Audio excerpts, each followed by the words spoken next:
Yeah, I'm standing for this one. Feel like going back to my Gaming Bytes roots.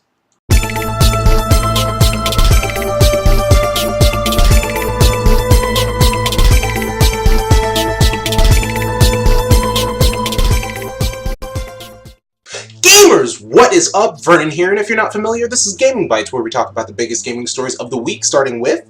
Just as a side note, before we get into the gaming news, did you know that we had a podcast and that one just got posted this Saturday talking about New York Comic Con and stuff like that? You should go check it out. It's hosted by our lovely friend Genesee, and lovely cosplayer, nice girl, and check her out on Facebook too. She's pretty freaking awesome. So in terms of the Xbox One, if you're waiting for some type of error, it has happened in the form of Target basically shipping out a few Xbox Ones to its customers above schedule, which the Xbox One is supposed to be released next Friday, November 22nd.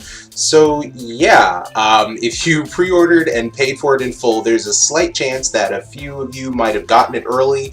No spoilers, there are already unboxing videos on YouTube right now that have actually been taken down as of recording this video. And you have to ask yourself, how the hell does this type of thing happen? Do they just have them boxed up in a warehouse just sitting there waiting to be shipped? And something happened, and it's never a computer failure, it's a human error, because you have to put that box on a truck and know what kind of inventory is in the truck being shipped out somewhere to some person who paid for it in full.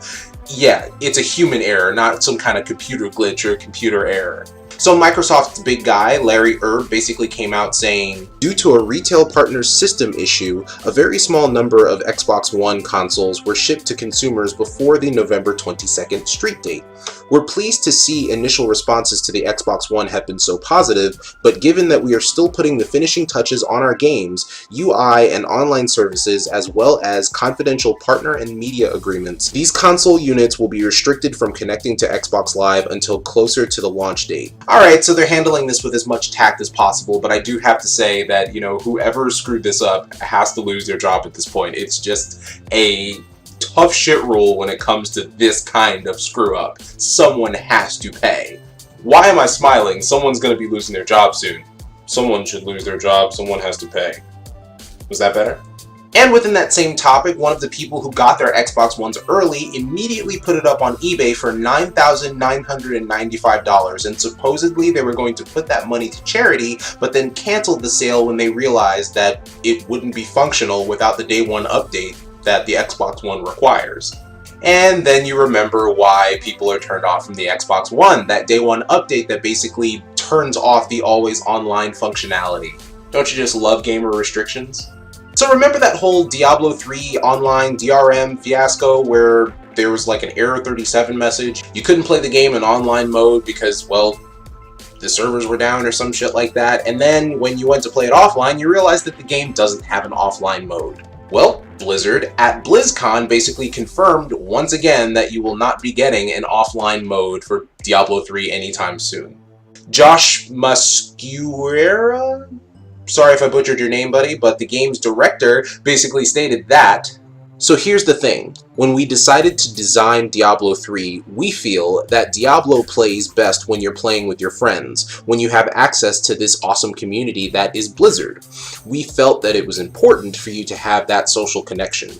Which is great, but I have to disagree with you, because unless people were asking for this hands over fist, then you throw that in there, but you leave the offline mode on so that people can, you know, if people don't have a constant online connection, as I've said before, which a lot of people can't afford, there are some towns in the US that are still working on getting a working telephone line. So don't tell me that everyone has an online connection.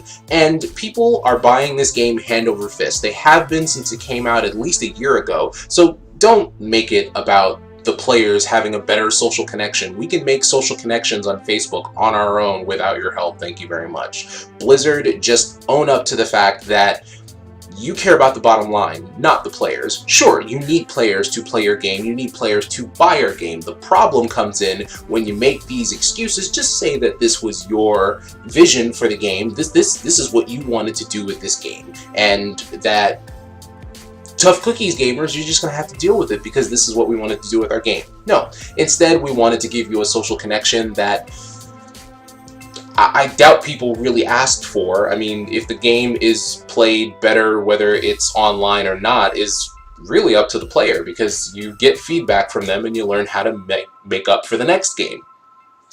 But that's just my opinion, and I really don't play Diablo or Warcraft, so I wouldn't know if this is better played online or offline. What I do know is that player choice is paramount. We are your bread and butter, and we are your bottom line. So, with that said, if you like what was said here, hit the like button down below, maybe hit the subscribe button too, so you can see more of the genuinely awesome stuff that we have going on at holdtheline.com, and you should totally visit that website as well, because we have podcasts, we have other video content, we have written content, articles, op-ed pieces galore. So tell your friends about it, share it on Facebook, Twitter, Tumblr, wherever. Otherwise, my name is Vernon Tuitt. I hope you enjoyed getting to it. Much love to you all, and I'll see you next time on holdtheline.com.